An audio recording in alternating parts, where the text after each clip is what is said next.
Okay, so well, thank you for inviting me here to share a little, I would call it inspirational talk.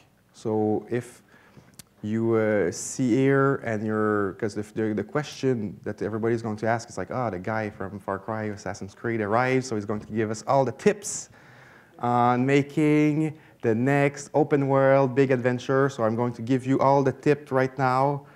So, well, the games I worked on, of course, a couple of little games.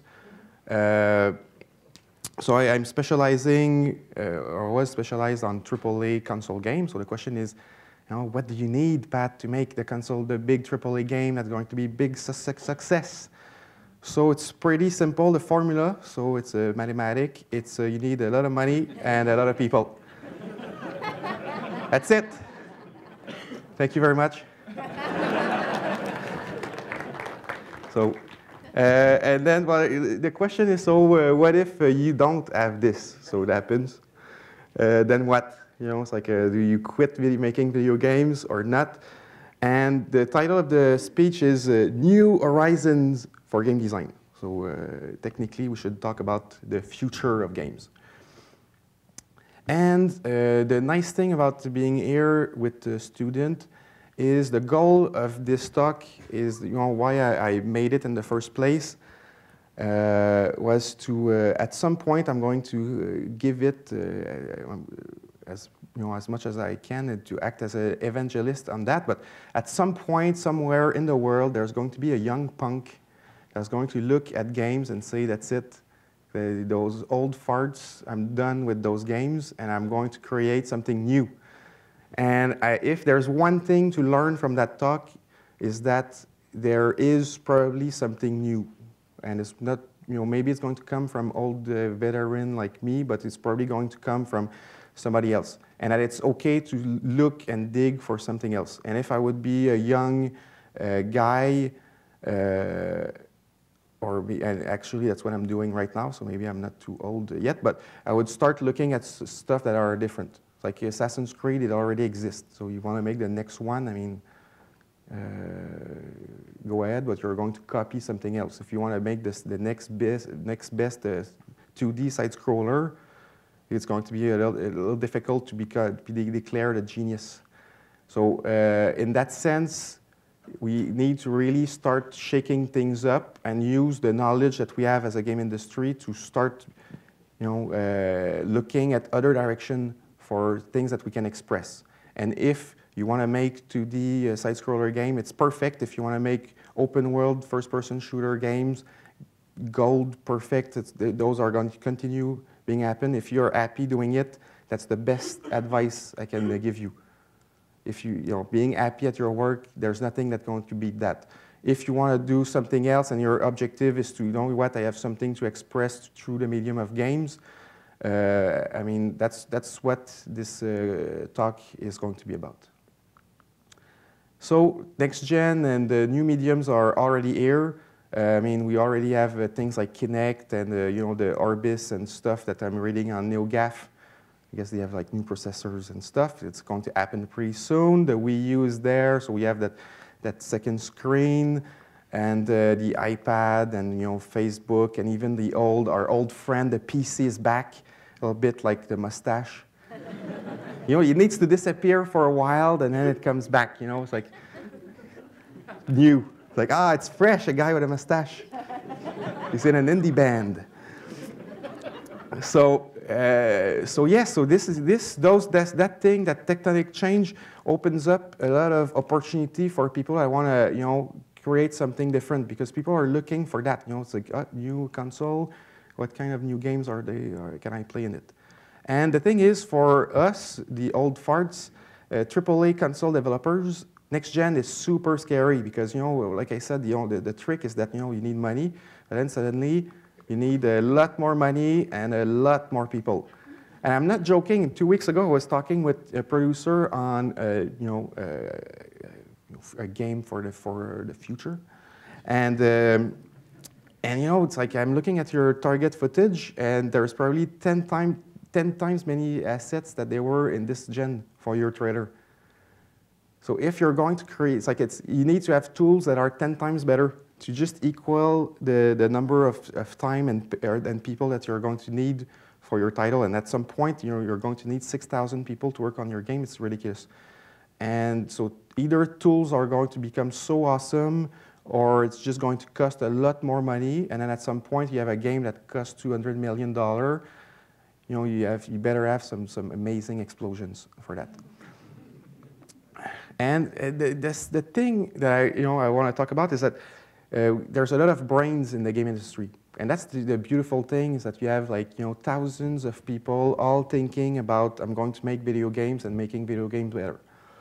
And the problem is that most of our most intelligent people are worked on making that transition. So it's like, it's the same fantasies, just at nicer graphics, but I'm playing pretty much the same exact experience. So that's why maybe, the flying section and some games like the Battlefield, they have some good stuff on multiplayer, but, in single player, you feel disappointed. I was playing a flight simulator, but, it's as simple, the gameplay, as what I was playing on NES, so it's not, it doesn't translate well. Same thing with that, it's just pop-up shooter, I shoot, and it's nice graphics. The question is that it? Do we stop? We go like, okay, that's it. From now on, we don't necessarily need designers. All our docs are written, and I can just relax, pretend to work, just say, let's have some more fun, and call it a day. For me, I think at that point, it's more interesting to start looking for other innovation. And it's going to be, this talk is going to be on two specific points. They're not related, but they could be. But if you don't necessarily to look at each one as being like, okay, you need one to do the other. But the idea is that if you're looking for innovation, you're going to spark interest from people. The more radical you are with your idea, and if they're well executed, and it's good, because if an idea is radical, but the game execution is boring, it's not going to have any impact. The result needs to be good, but it can really create something that's going to spark people's imagination, who can change the way that right now our target market is the white male, 18 to 25, and technically there's more in the world people that are not white and guys that are between 18 and 35. So. Probably that we can generate more revenue or more interest or more players or touching more people if we're starting to look elsewhere than what's safe today. So the first thing about expanding our horizon is themes. So I was thinking about it like that, exactly. It's like you look like that and you think about like your grocery list, and people think you're intelligent as long as you don't say it. Right? And the thing is, for me, and that's a total opinion, it's like, what's the game's biggest potential? And a lot of people can have different opinion, but for me is that it enables you to live somebody else's life. So you go, you're John, and you work at 7-Eleven as a clerk, and you go at night and you finish your shift, and then you're going to be a badass space marine. So it enables you to transport yourself in another universe into somebody else's life. So you play a little bit like an actor. And that thing, it's really powerful. It's like it allows you to see things from a different perspective. So if we stretch it and we start analyzing it compared with another example. So for example, Robert Evans, which is one of the most famous Hollywood producers, and he became like a caricature of producers with time. But he was working at Paramount Pictures, super ambitious guy, young guy, and a little bit cocky.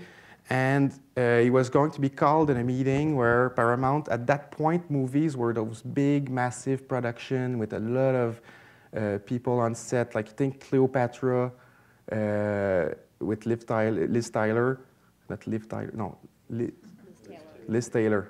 Bingo, thank you very much. 500 points. But the thing is, those production became bigger and bigger, and the stunts were bigger and bigger, but less and less people would go at the movies. At the point where, for Paramount, it wouldn't worth the investment to invest on those big blockbuster movie because at some point, so they wanted to close their studios to just focus on publishing other studios' movie. So they bring that guy, so he goes like, okay, so you're going to be called at the office and they're going to shut you down. So he said, okay, he took the challenge. And what he did is that he did a little video where in it, he did his pitch for what was his vision for Paramount. And this is the content, this is his text. He says, I think love story is going to start a new trend in movies. A trend towards the romantic, towards love, towards people, towards telling a story about how it feels rather than where it's at. I think love story is going to bring people back into theaters in droves. And during that pitch, he showed a piece of 2 movies. And those 2 movies were first Love Story, which started kind of the blockbuster summer movies. And it's the first one where actually it's one of the most seen movie in the history of cinema. The other movie that he showed was the first, the beginning of the footage of The Godfather. And The Godfather, it was for him a story about family values. Because there was already a ton of mafia movie where you shoot guns and there's bad guys, But by focusing on the story of a dysfunctional family and the collapse of that family and those values, it created one of the best movies of all time.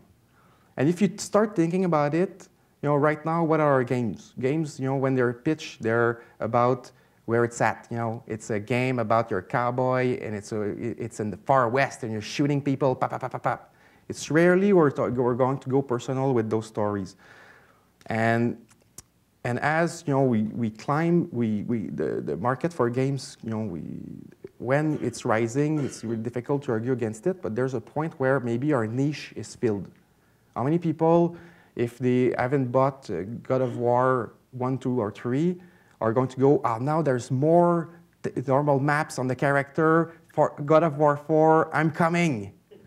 You know what I mean? So if they were not interested in that, it's going to be good because there's an audience for God of War, but it is what it is.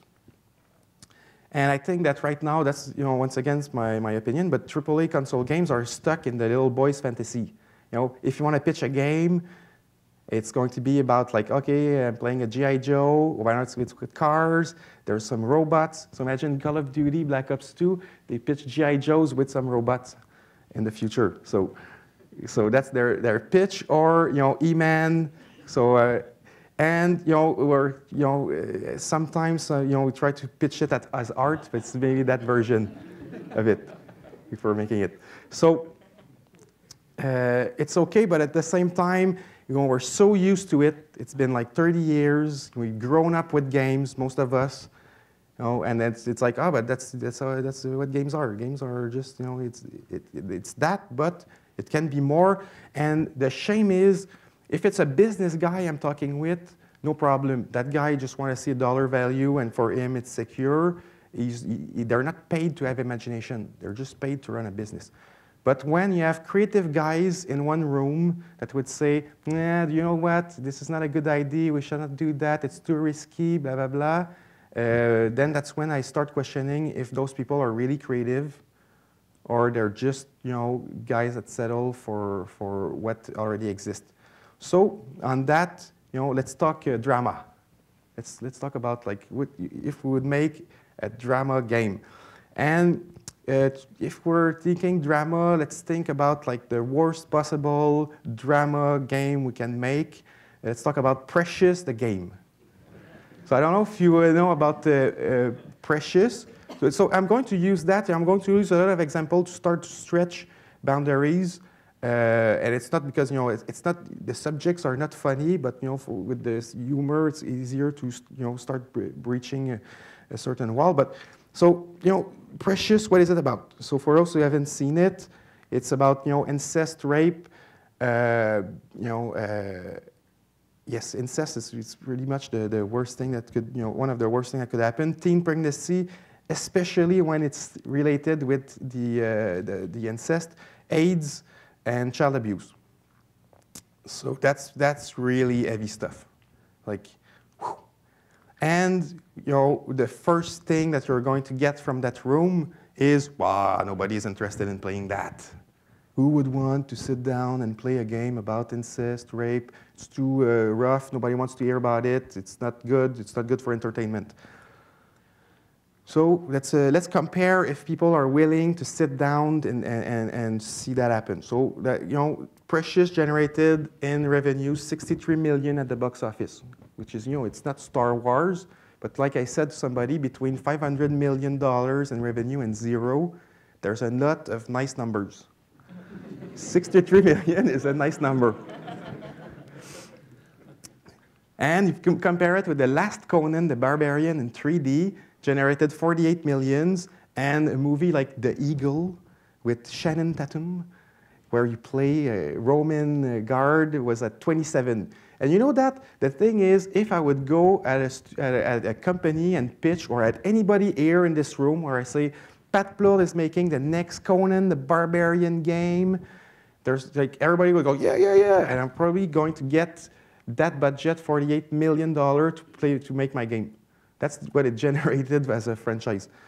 So there's people that are willing to not necessarily go see entertainment that are easy or popcorn, and it's valuable. I wouldn't really create an industry where it's just about serious stuff.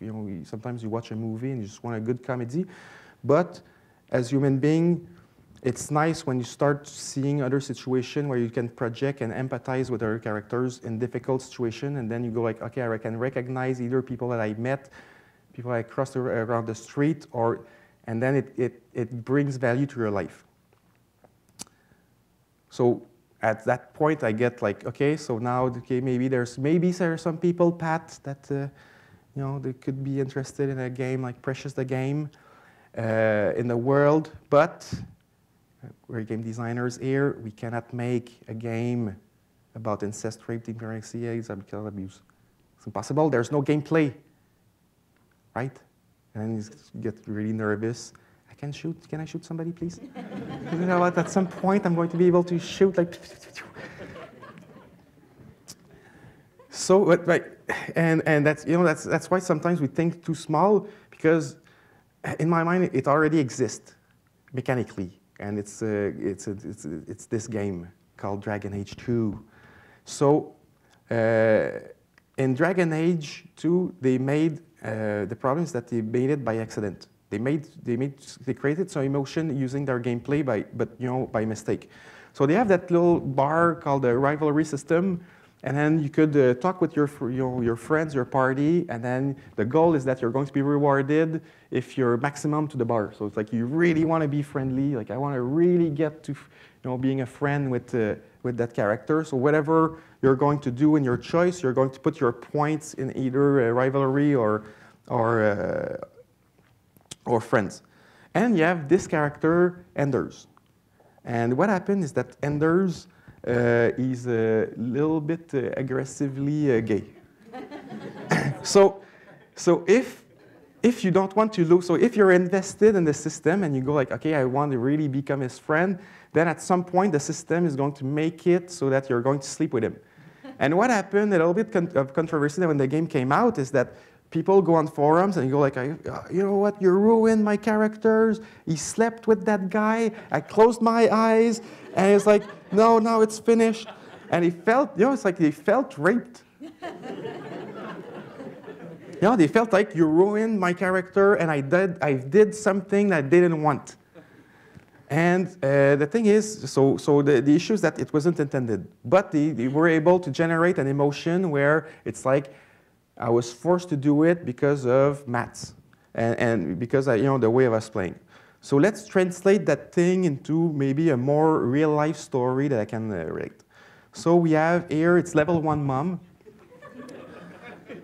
And so once again, I was thinking about it, and there was I'm going to stop here because I'm going to spoil the punch. So level 1 mom is meeting level 10 guy. The level 10 guy is super strong and fast, but he's not super intelligent. And he has a mustache. And it's like, oh, he feels like he's in an indie band now. So she meets that guy, and then suddenly, she builds up friend points with him, and it's great. We're becoming a couple, and we're doing stuff, and we're, after a quest, we're getting some loot, and now we can go on vacation. We have now a car and a house, and now it's like I'm using his stats, and now I'm boosted up, so I'm still level 1 mom, but I have those buffs, and we get a little baby together, so that it's like now it's kind of sealed. We're a party. And it's cool. Life is way better. So I accumulated all those resources, and I remember I was level 1 mom, a little bit sad, and now life is good up until a point where level 10 guy, at one night, he went with the boys, and the Canucks lost the game, and now boom. Okay, so here the situation is, because I was thinking about it, and when I was, and I'm like I said, I'm treating that with humor. But when I was younger, I remember one lady that my parents were trying to help, and she was she had that beaten wife syndrome, where it's like you're helping her, and then every chance that she got, she returned with the same guy, and then even my parents were like, "But why do you?" But at the same time, it's tough to address. So as a kid, you go like, this is weird. Why don't you just leave the guy and just go along on your merry way? But when you start analyzing the question, so that level 1 mom suddenly could say like, well, I can split, and now I return level 1 mom, but with the added cost of having a couple of children to take care of. So I maybe lose the house, no car. I will have to go back to work, stuff like so. So then. Using system, and it's not perfect, but the examples that you could maybe empathize or start realizing what's at stake if something happens. Maybe and then at some point you go like, maybe it's just the Canucks, the damn Canucks. If you get a better player, you got better goalie, Sluango, another Quebecer.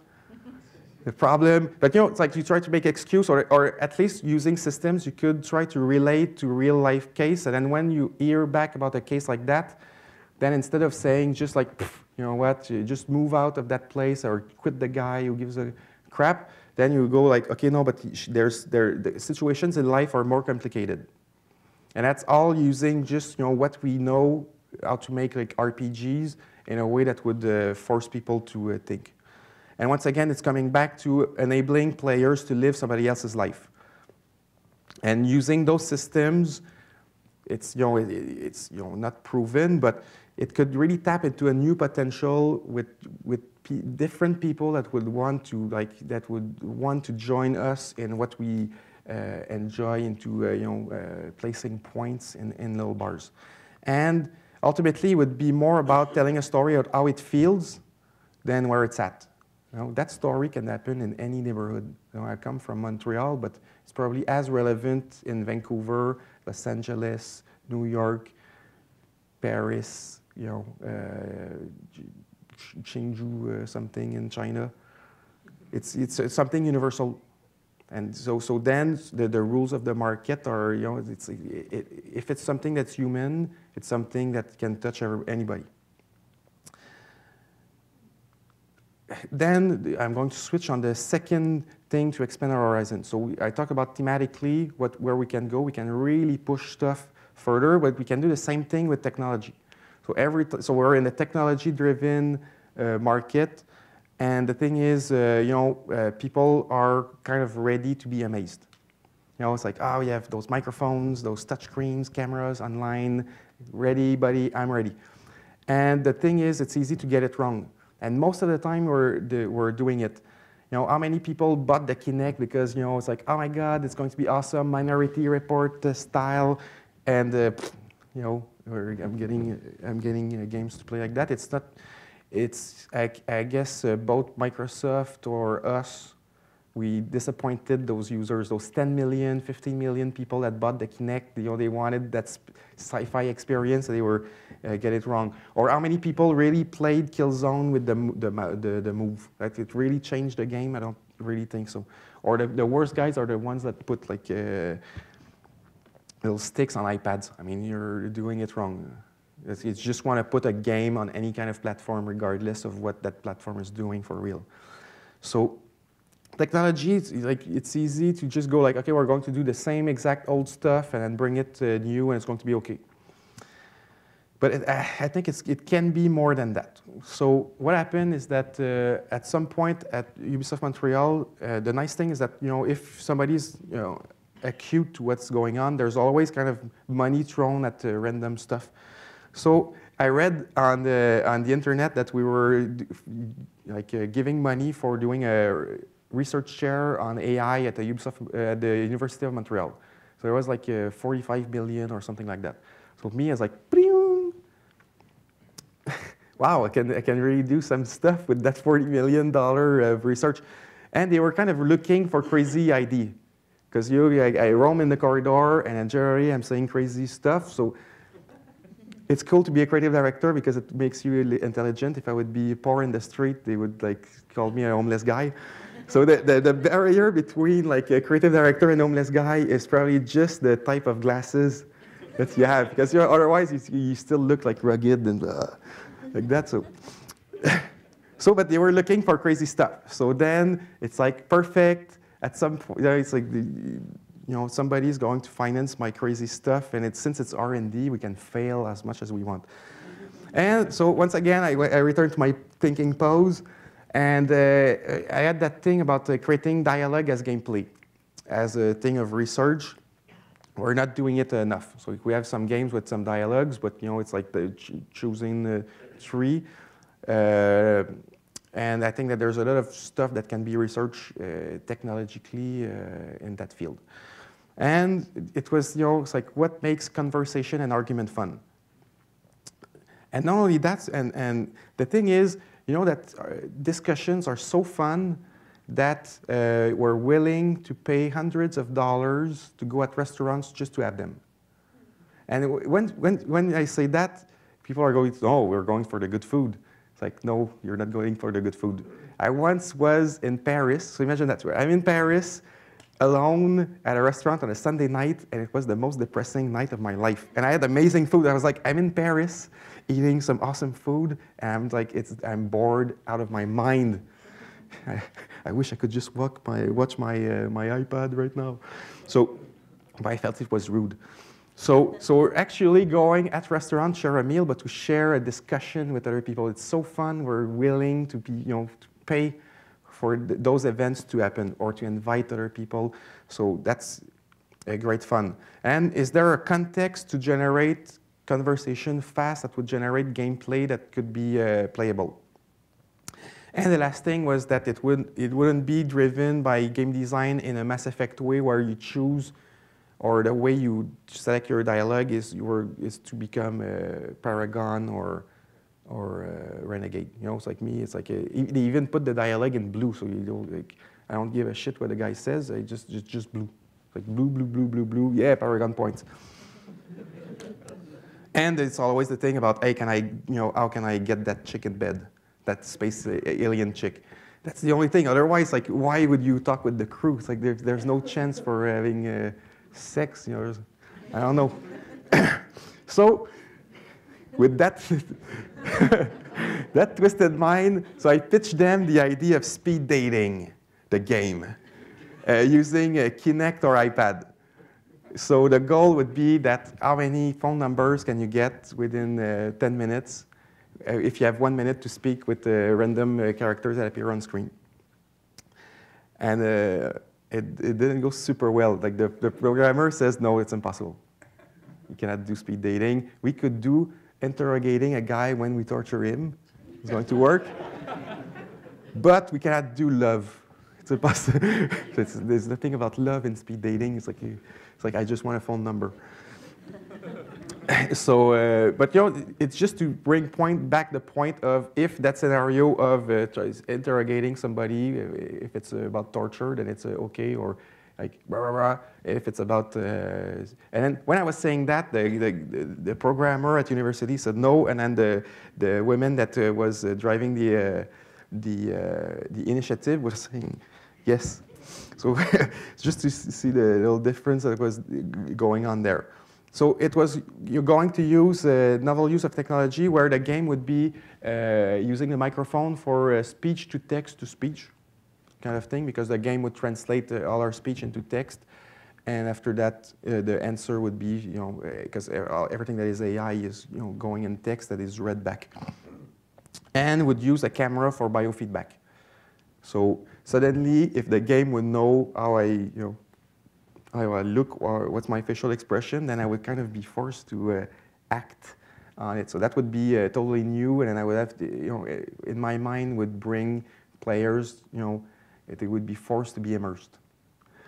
And then the goal would be get the, for example, the most number of the phones numbers for 30 minutes or less. Then you compete with your spouse. Me, I'm not good at all at that dating thing. So my wife would beat me all the time. And it's like, but you had that thing's like, I got 3 phone numbers. It's like, I got 10. Ah. And it's not real, so there's no real implication. So it could be really funny. And then after that, you can send a list of like the image. It's like, hey, look at that, I got the nice chick. You could get her, to challenge each other. So that's the idea for the prototype. It's like, okay, I want to do something, like let's make some prototypes to make that happen. And the other thing is that for me, speed dating, in terms of context, why it's cool is that the dialogues or the conversation are so small that we can create something where the context, it's easy to understand, where you're not going to go like, hey, do you know the meaning of the universe? Then if the girl goes like, or the guy goes like, I don't know, we're here to date. I'm not interested. Then you go like, okay, you don't need the answers for everything, and it still makes sense in the fantasy. You're not here, because you play Alice or Facade, and you go like, Alice is the first thing, you go like, hello? And then it's good. Does God exist? Like, who speaks like that in real life? So so that's the thing. And you can imagine, okay, in terms of like returning on games, it's like if there would be no boundaries to conversation, it's a little bit like if we would make a dance game that would just be freestyle. It can work, okay, I'm going to do some stuff, but it's not going to sell like Just Dance 2. Just Dance 2, you have to follow, or Dance Central, you follow a set dance, and then that's the gameplay. And in Facade, in Facade, there's a context, but it's so wide, I don't know those people, and then you have to kind of discover that thing. So it's kind of, and Alice, it's just a chatbot like that. It's too big. So by restraining it, then suddenly I know the context, it's visceral, and I want to have a phone number. I'm going to say whatever. Your beautiful eyes, and since you can smile, they're going to see the nice smile. And after that, in terms of gameplay, speed dating, if you're a game designer, you're a crazy path. But if you think about it, when we're discussing with people at any point, okay, we're always making tactical choice. If I'm saying to somebody, you have bad breath during a supper, then that person, there's going to be an impact. Or, you know what, you're ugly. Like, I'm not sure that conversation is going to go super great after. So we are making those tactical choices. Some answers are bad tactical choice. Other answers are good tactical choice. Oh, you're beautiful. You're radiant. I like, blah, blah, blah. And then it's like, we visit, remember last year when we were at this place. And then suddenly you're making those choices to get, like, either we're more in love or we're sharing that moment. So we're making those tactical choices. That's what makes the true meat of conversation. That and a chance of having sex after, like Mass Effect. Mass Effect is like real life, and in space.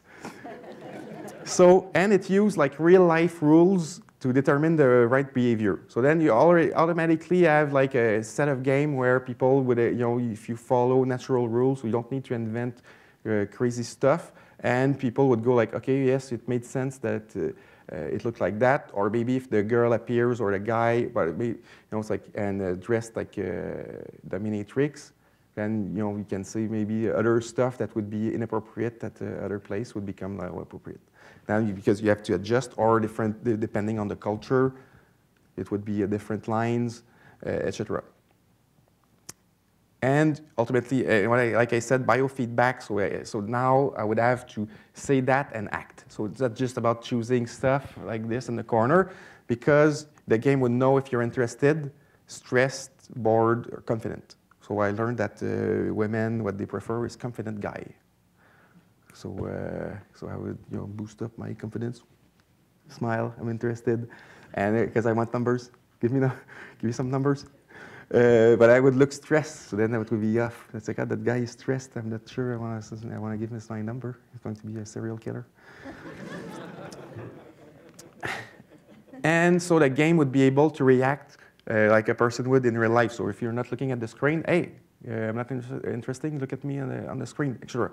So now suddenly we're in a relationship in the game where we're making tactical choice, and even if we're not going to be in flow, in the same sense that in flow you're unconscious of your own body reaction, you would have to act, and in a certain sense it would give another sense of immersion to the game. So I'm saying all that stuff, and then the question is like, okay, Pat, it's science fiction, it's random stuff, it's never going to happen, blah, blah. So is it? So what we've done with that, so once we have that big idea about, it's like I can make a game that is speed dating, but we need to have, stuff developed behind. And for the studio, it's going to be used elsewhere. So École Polytechnique and University of Montreal, there's a lot of people that are working on that research chair, and they're doing their doctorate. So for them, they take it very seriously. It's a little bit slower than games, and what they do is that they took, they exist like codes, it's called the facts, that are reading facial expression based on facial muscles. And they found that they have, 8 different mental, emotional states that are represented in face, and that you could actually read the face and give like, okay, well, this guy is disgust, and 6% of the time, it's 100% of the time disgust. Sometimes percentage are not good, but they're useless, but it's nice percentage. So with the idea that we can read people's emotional state with their face, that was the starting idea for the biofeedback angle of the speed dating demo. Not only that, but we also started to pinpoint other elements, which is heart rate monitor, audio recording, and the Kinect image. So the technology is already existing, so it's use the Kinect camera and the mocap image, the mocam image. And with that, the point of all the other ones was just to make sure that we could get a proper result. So if there's an emotional reaction to a scene, the heartbeat would rise up, and then we could start cross-matching to verify if our results are true or false. So then we capture a lot of stuff live, and that's translated like this. And a nice thing at Ubisoft Montreal is that there's always, every day, 16 different players playing games. So there's a mass amount of people that we could use that are playing games, that are generating facial expression based on games that we could track. So that our idea was to use the playtesters not only as a guinea pig for playing games that are boring, but because we're making them, they're not good, they're not done, but we can also use them as their guinea pig for the test of capturing emotion in game. And so what it does is that we're tracking our face, and the program is always tracking, like trying to follow the movement of the head, translate that into like just image of just the face, and that are 32 by 32 pixels, and make it super high contrast. What it does is that it does like thousands and thousands of image like this in a bank of image that we can have like a facial expression. And what we do is that we compare that with bank of image that are already marked with emotions, and they're publicly available. And the thing is like, okay, so we have like a bank of 20,000 image that are already masked with marked with emotions. And what we did is that we took all those images and process it in the same thing that we do when we receive the data from the players, like this. And then after that, magic stuff happens. I have no clue. I'm not a programmer. So that slide could say anything. It was given to me by the University of Montreal. It could say, this guy is saying crap in code. And I was like, oh, yes. And what it does at the end is like we start comparing our results of like, okay, so we look at a picture. This is a picture of sadness. And we put it in our data state. And what we find out and what we have, and that was last year in terms of results. So neutral was tracked at 100%. Sadness was true. We could spot the image that we would feed in the system as sad was giving a 23% result. So that's pretty low. But when you talk about surprise, fear, anger, disgust, it's pretty good. And that was the first pass. Right now, we're way higher than that into capturing emotion. And I'm working on a prototype. I'm still working on prototypes that would track facial emotion and apply that in a real game. So it's already in progress. But the idea is that this technology is coming. And it's going to come. So it's getting there. And it's getting there really fast. You know, in like 2-3 years, it's going to be mass market in terms of like, what can I do with the face? So the idea is that, you know, since, you know, and the speech to text and text to speech, you know, with Siri, it's the first thing that is mass market about talking with something that talks me back. Technology is moving really fast. So for us as game designers, the point here is to be ready to think about what we could do that is different using the technology to the maximum.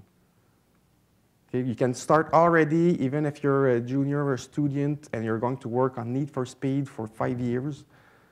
But you can already start thinking about it. And when the technology is going to be mature and you're going to be senior enough to say, okay, I know some people and we're going to start some studio and I have a brilliant idea, you're going to be cutting edge in game design because I don't feel like enough people are right now thinking about like how can we push all the boundaries everywhere. If you have that way of thinking about things, like, you know, at one point, I was lucky enough to be in a conference with Iwata-san, the president of Nintendo, and he was telling us a story of how did Miyamoto was such a genius. What's your trick, Mr. Miyamoto-san? I want your trick of how much brilliance you are. You're the best game creator in the world. And the answer from Miyamoto was that the only difference he had with anybody else is that he was thinking about his stuff 24/7. And if you think so much about something different, at some point you're going to find the answer, and you just have to hope that other people are not thinking as much as he was thinking. That's it. He's not more intelligent. So at some point, you know, you start, if your mind is going through all the questioning and stuff like that. So for example, at some point he bought a dog, and he was saying, "What's fun about dogs? What's fun about dogs? What's fun about dogs? How come it's fun that you're owning a dog?" And then a guy arrived with a prototype for what became Nintendo, but the game was about a pet. He said, "No, not a parrot pet, a dog. Perfect. I've been obsessed about finding what's fun about the relationship about dogs," and made a game that sold 20 million copies. You know, so you see the reasoning here. So I think here, if you know, somebody in this room or somebody in the world is willing to say, okay, I want to break some barriers, you're going to be there, and it's going to be like you're going to be welcome as somebody that is really doing something that changed the industry. And then when we take those things, or we take like the notion of like, you know, precious the game, and then the speed dating. It's like, okay, how do you merge that, or you create something that could be mass market? And after that, yes, we could use the data from eHarmony to determine what's the good strategy for getting a phone number. And then, you know, it's like, and like I said, speed dating is not that foreign when you start breaking it apart. So in terms of thematics, you're like, okay, everybody knows what speed dating is for. And technology, okay, now we know what we can target. And, you know, based on what we're developing, it's going to be done. And in terms of player interaction, we know that it's tactical choice. And I have to, you know, act as a guy that is interested and say the right thing. So it still follows that structure of objective, challenge, reward. So that's super important. It's something where I want to have something, there's a challenge and there's a reward. And after that, the risk thing is there. So because if after that, once I got that reward, am I going to lose something, and keeps player, or the participant invested. And after that, it focused on one game mechanic, which is tactics. So in that case, making that game, we would understand what we're doing and how we could realign it, because the case that we get the first prototype and it's boring, how can we get it more tactically fun to get the emotions? And so what I said is that what's next with it. So once we broke those limits, let's say that somebody says yes, I'm ready. How do you pitch that to become the next big AAA thing that everybody would talk about and would want to participate? So you could imagine easily being Tom Cruise in a jury room, and you go, "Tell me the truth! You can't handle the truth!" Yes, I got it. I got Jack Nicholson. That feeling? It's like now you would be a prosecutor questioning people in a courtroom, not necessarily torturing, but you could be doing whatever. But you're like, okay, now I understand. I'm going to bring justice tonight. Or something different or more touching, but you're going to accompany somebody that is going to die soon. It be either by a death penalty or by being sick. So Barbaric Invasion, the movie is about like one character is going to die and all his friends come and have a chat with him. So what would you say in a context that maybe my granddad is going to die, or my parent? What would I say this is my last moment with him? Are we going to talk about like our past? Is it going to be funny? And those things where it would actually, kind of help us to, their death is going to be a situation where it touches everybody. Everybody's going to face death. It's guaranteed. And a lot of our entertainment and art throughout history is about how can we deal with that loss. So it would be even more universal to start dealing with that in games, because now you go like, okay, now I can kind of relate with that, or if my friend loses his parent, how can I react with that? And having an environment where this can happen, or stuff that are more extreme could happen, would be able to relate to it. And I'm sure that a lot of people would be willing to participate in something that would change their perception of or understanding of life. Same thing with big events. So you can imagine having, in terms of American audience, to deal with the son that lost his parent or one of his parents in the attack of September 11th. That thing, it can be, yes, one way cheesy, or it's like, he's using the stuff, the emotional cord.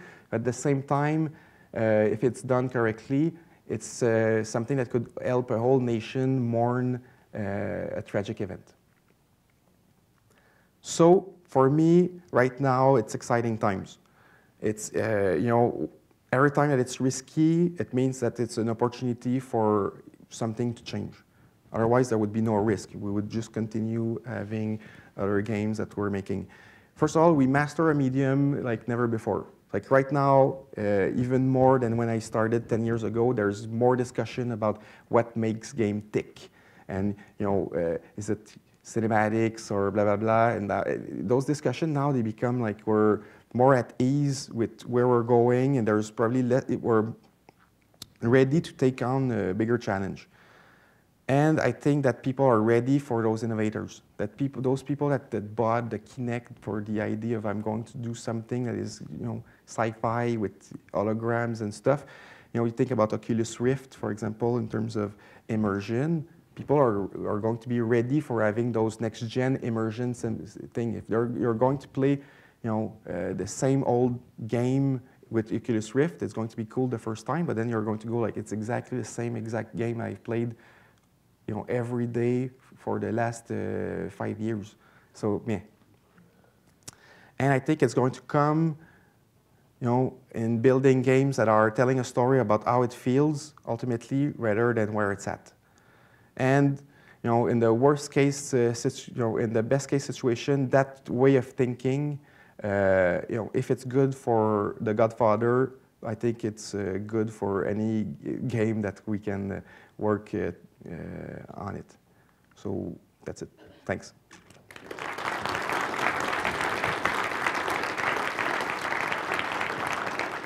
Question?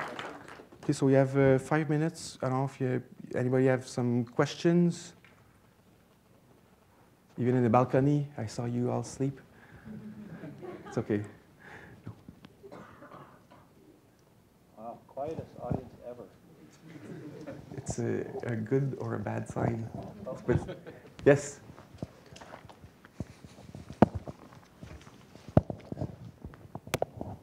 Hi. Do you think games like The Walking Dead and Dear Esther are really going in the right direction to kind of support what you just said? Or do you think it's not quite there? No, I think, well, yes, they're the right direction. Dear Esther is a little bit abstract. It's a lot of abstraction. So the more abstract you are, the less audience you can have. So there's a lot of, I think, a lot of indie games that are coming out with abstract idea of how you can, feel or you relate aging or feeling alone or depressed or, so those are great. They're awesome. The thing is, we can use this to make it less abstract, so more people would be able to participate and feel the event in it. So it doesn't mean that the games, I think, they're communicating the emotion. So that's great. Now the only thing we need is to welcome more people to feel those emotions. So that way, I think Walking Dead is stronger for that. Maybe the fact that it's zombies and it's a franchise makes it more niche because it's like, but they're kind of mainstream. But once again, I think it's kind of the same audience that it's like the classic video game audience. So that's good for that. But they could take it and make it more. Maybe if it's a game like set on the Titanic, there's a reason why the Titanic is more popular than, or Avatar is more popular than Aliens. So they're close. But you need to continue. And I think that Telltale, that last game is way better than the previous one. So they have something brewing that's pretty good. So I hope that they're going to expand to something else after. All right. Thank you very much. Thanks. Yes, two questions. Sorry. Okay, let's start. Okay, here. I was just wondering, you explained that you're bringing in this new technology, but so often in the past, new technology is more of a gimmick than a useful tool for new games. What really defines, what's the difference between a new technology that becomes a gimmick and becomes a useful tool for games? But I think if it allows you to have some depth in your choice or matrix, you have to be able to play with it. It's like maybe it's a little bit abstract, but a gimmick is like a game that you get at Burger King. Like sometimes they have the little games where you change the track of the car. It's like black and white. That's a gimmick. Like it takes 3 seconds. Tic-tac-toe is kind of a gimmick. So if it allows you to have more richness in your design and it brings something new, it's not a gimmick. Like a gimmick for me, it's using a game for like in Rainbow Six Vegas, we have the thing where you could shout orders in the microphone, but you can also just press A. You could say open and clear on Zulu, or you could just press A, so it's faster. And then the game's like open and clear, and then the game doesn't understand open and clear, open and so then it doesn't bring anything new to the gameplay. There's nothing to game with. I don't think that speak is the gimmick, is the way it was implemented with it. So maybe if it would have been, but then after that, I think creating a whole game with it is better than splashing it on top of another game. Because then if you're saying, okay, the way I'm speaking with my teammate is going to be, if I'm speaking with more affirmative way, open and clear, then you would react differently, you have a different percentage. It's kind of a new game. So you have to be. It could have been embraced, and then at that point, it's not necessarily a gimmick. You're participating in the event. So a lot of the time, it's just the way it's implemented that is cheap. So I'm not sure at which point it's exactly the technology the problem or the implementation or the design, the game design. Sort of building on the question earlier about the Walking Dead and Dear Esther. Yeah. Another game kind of like that came out recently was Heavy Rain. That's kind of a game that's sort of a little less abstract than a game like Dear Esther, since it was so old itself as an interactive drama. And, Yes. and in my opinion, I think it also had a little more sort of gamey type interactions and something like The Walking Dead did. And it was also built with AAA production values. And it sold a lot. It sold somewhere between 1 or 2 million copies, which really says that there is an audience for that type of game with that kind of production value. Yep. Do you think something like Heavy Rain is a little more like these sort of feeling games that you're looking for? I think the thing with Heavy Rain is that because everybody thinks, and even David Cage, I saw his conference and I didn't agree with him. Well, I like the games, almost like. So I was a big fan of the game, but his thing is people mixed up with QTE make something more dramatic, which is ridiculous. What was great about Heavy Rain was the possibility of choice. So suddenly, if any character can die at any point, and the story is going to continue, and depending on the choice, I'm going to get different endings, and that's what people would actually play. And then mixed up with more realistic situation, I think in terms of scene by scene, he was really successful at generating emotions that are dramatic, where it's like I am playing with my children, and yes, I'm feeling it, and it feels good. But in terms of overall narrative, it was weaker. So Heavy Rain was a great test. There's some pitfall concerning the QTE and the way when you want to do that type of story, everything it's becoming complicated because everything needs to be working together versus in a scene-by-scene case, where there it was really successful, and in the way he was treating the multiple possible storyline going at this, at the same time, or the scenarios where am I going to cut my finger, but if at which point of how many things can I fail or succeed out of the 4 until my son is going to die. So you had to make those choices. They were interesting, and it's a good for that. It's a success, and yes, it was popular. So definitely there's an audience for that.